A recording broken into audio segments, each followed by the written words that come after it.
दोस्तों एक बार फिर से आप सभी का आपके अपने YouTube channel English with Dilip sir में स्वागत है। दोस्तों ये जो सेशन है आपके लिए बहुत ही महत्वपूर्ण होने वाला है, क्योंकि इस सेशन में दोस्तों हम लोग फॉर्म्स ऑफ लिटरेचर और जो लिटरेरी टर्म है उनके महत्वपूर्ण सवालों का डिस्कशन करेंगे। क्योंकि आपके एग्जाम में फॉर्म्स ऑफ पोइट्री है कहे या फॉर्म्स ऑफ लिटरेचर कहे और लिटरेरी टर्म कहे, इससे सवाल 2 से 5 के बीच में और सही रहेंगे। सेशन को शुरू से अंत तक देखिएगा, ये जरूर आपके लिए बेनिफिशियल होगा दोस्तों आपके एग्जाम के लिए। तो चलिए दोस्तों आगे बढ़ते हैं और आज का आपका पहला सवाल है कि the movement of return to nature has to do with the new classical age, the romantic age या द रेस्टोरेशन एज या नॉन ऑफ दीज। तो दोस्तों यहाँ पे करेक्ट आंसर होगा आपका रोमांटिक एज। लेकिन दोस्तों एक बात याद रखिए, अगर ऑप्शन में हो ए और बी दोनों, तो वहाँ पे आपका आंसर आंसर ए और बी दोनों ही होगा। अब ऐसा क्यों होगा इसको हम डिटेल्स का भी समझेंगे। आप इतना जानिए कि अगर ऑप्शन एक है तो आप मारिएगा रोमांटिक एज, अगर दोनों है तो आप न्यू क्लासिकल और रोमांटिक दोनों को मारिएगा। तो चलिए दोस्तों आगे बढ़ते हैं, इसका आंसर बी होगा। अगला सवाल है आपका कि the phrase willing suspension of disbelieve is associated with, बहुत ही महत्वपूर्ण सवाल है ये, यूपी टीजीटी और यहाँ तक कि एक बार नेट में भी पूछा गया सवाल है दोस्तों कि willing suspension of disbelieve is associated with Byron, Keats, Coleridge या वर्ड्सवर्थ। तो दोस्तों करेक्ट आंसर हो जाएगा आपका सी। क्या होगा दोस्तों, आपका करेक्ट आंसर होगा सी। अगला सवाल है आपका कि the word picaresque has been derived from Latin word, Greek word, Italian word या स्पेनिश वर्ड। तो ये जो दोस्तों आपका वर्ड है इसको ड्राइव किया गया है आपका एक स्पेनिश वर्ड पिकारो। कहाँ से किया गया दोस्तों, स्पेनिश वर्ड पिकारो से किया गया है। तो चलिए दोस्तों आगे बढ़ते हैं। अगला सवाल है आपका who coin the phrase liberalism in literature.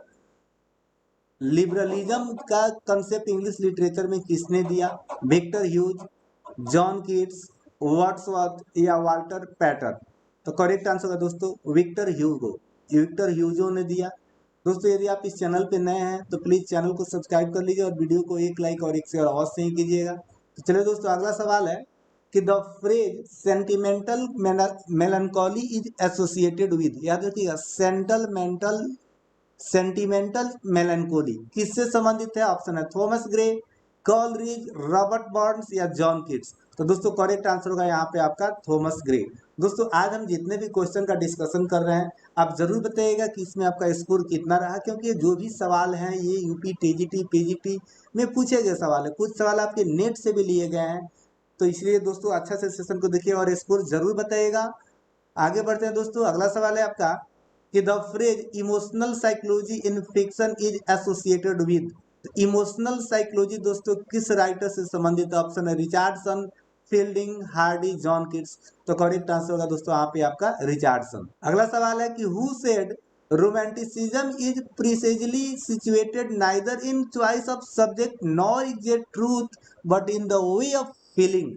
Charles Baudelaire, Wordsworth, John Keats या गोथे। तो करेक्ट आंसर हो जाएगा आपका चार्ल्स बॉडलेयर। अगला सवाल है आपका कि द फ्रेज वेबरली नोबेल, बहुत ही इंपॉर्टेंट सवाल है दोस्तों, वेबरली नोबेल किससे संबंधित है। Water Walter Scott, Keats, Hardy या चार्ल्स डिकेंस। तो दोस्तों करेक्ट आंसर होना चाहिए आपका 63 का ए। अगला सवाल है कि who is best known as the founder of the Tatler magazine. याद रखिएगा टाटलर मैगजीन के फाउंडर के रूप में किसे जानते हैं। ऑप्शन है Richard steel, Joseph Addison, Daniel डिफो और जोनाथन स्विफ्ट। दोस्तों इसका आंसर क्या होगा जरूर बताइए। यदि बात करें इसके करेक्ट आंसर का तो होगा रिचार्ड स्टील। ठीक है दोस्तों आगे बढ़ते हैं। Doctor Johnson the dictionary of language, याद रखिए दोस्तों इंग्लिश में पहली डिक्शनरी थी द डिक्शनरी ऑफ लैंग्वेज, वो आज पब्लिश हुई। कब पर पब्लिश हुई थी डॉक्टर जॉनसन के जो आपका डिक्शनरी है, ये कब पब्लिश हुई। ऑप्शन है मार्च 15 1754 या अप्रैल 15 1755 या मई 15 1757 या जून 1755। दोस्तों करेक्ट आंसर होगा अप्रैल 15 1755। याद रखिएगा अप्रैल 15 1755, बहुत इंपॉर्टेंट सवाल है दोस्तों याद रखिएगा। अगला सवाल है आपका कि the assassination of Queen Victoria, sorry दोस्तों, the accession of Queen Victoria took place in. कहने का आशय है कि राजगद्दी पर क्वीन विक्टोरिया कब बैठी? ऑप्शन है 1832, 37, 39 और 57। करेक्ट आंसर है दोस्तों 1837। दोस्तों जरूर बताइएगा जो आपका विक्टोरियन एज है वो 1837 से लेकर कब तक चलता है, और विक्टोरियन एज के रिप्रेजेंटेटिव राइटर किसे कह सकते हैं। आगे बढ़ते हैं दोस्तों, अगला सवाल है आपका, Samuel Langhorne Clemens wrote under the pseudonym of. दोस्तों एक सवाल तो जरूर रहेगा स्यूडोनेम से संबंधित, यहाँ पे 3 स्यूडोनेम्स बताएंगे, उम्मीद करते हैं कि आपके लिए इंपॉर्टेंट सिद्ध होंगे। तो Samuel Langhorne Clemens wrote under the pseudonym of Mark Twain, Edgar Allan Poe, Clara Dowells या लेविस क्रावेले। तो करेक्ट आंसर होगा यहाँ पे मार्क ट्विन। अगला सवाल है कि who wrote under the pseudonym of Eric Blair. Pseudonym of Eric Blair, George Orwell, CP Snow, Joyce Cary, John Masters. तो करेक्ट आंसर है दोस्तों George Orwell wrote under the pseudonym of Eric Blair. अगला सवाल है कि William Sydney Porter wrote under the pseudonym of O Henry, George W Cable, Henry James या Mark Twain. तो correct answer होगा दोस्तों आपका ओ हेनरी। दोस्तों आपको एक चैप्टर है एनसीईआरटी में भी, और बिहार का जो एससीईआरटी पुस्तक है उसमें एक चैप्टर है जो सेम चैप्टर है विलियम सिडनी पोर्टर का। दोस्तों उस चैप्टर का, उस लेसन का क्या नाम है जरूर बताइएगा। आगे बढ़ते हैं दोस्तों, यदि अभी तक आप वीडियो को लाइक नहीं किए हैं तो लाइक कर दीजिए, और दोस्तों कम से कम एक शेयर अवश्य ही कीजिएगा। और दोस्तों ये जो स्पेलिंग है, जो वर्ड है ये स्यूडोनिम, इसका आप स्पेलिंग भी याद रखिएगा, इंपॉर्टेंट है। Who popularise the term lost generation. तो दोस्तों यदि हम बात करें कि लॉस्ट जो जनरेशन है इसको किसने पॉपुलराइज किया, ऑप्शन है हेमिंगवे, फॉकनर, फॉल्क, 2 ऑप्शन हो गया है। ऐसे इसका करेक्ट आंसर होगा दोस्तों हेमिंगवे। अब आपको बताना है कि जो लॉस्ट जनरेशन का जो टर्म क्वाइन किए थे ये कौन किए थे, और लॉस्ट जनरेशन में कौन कौन से राइटर हैं दोस्तों जरूर कमेंट में बताइएगा, क्योंकि मैं आपको हिस्ट्री ऑफ इंग्लिश लिटरेचर में इसको बहुत ही विस्तार से समझाया हूँ। तो आगे बढ़ते हैं दोस्तों, अगला सवाल है आपका कि Pulitzer prize is awarded by. जो पुलित्जर प्राइज है ये किसके द्वारा दिया जाता है, द अमेरिकन गवर्नमेंट, या the council of American arts and letters, या द फोर्ड फाउंडेशन, या कोलंबिया यूनिवर्सिटी न्यूयॉर्क। तो करेक्ट आंसर होगा दोस्तों आपका डी।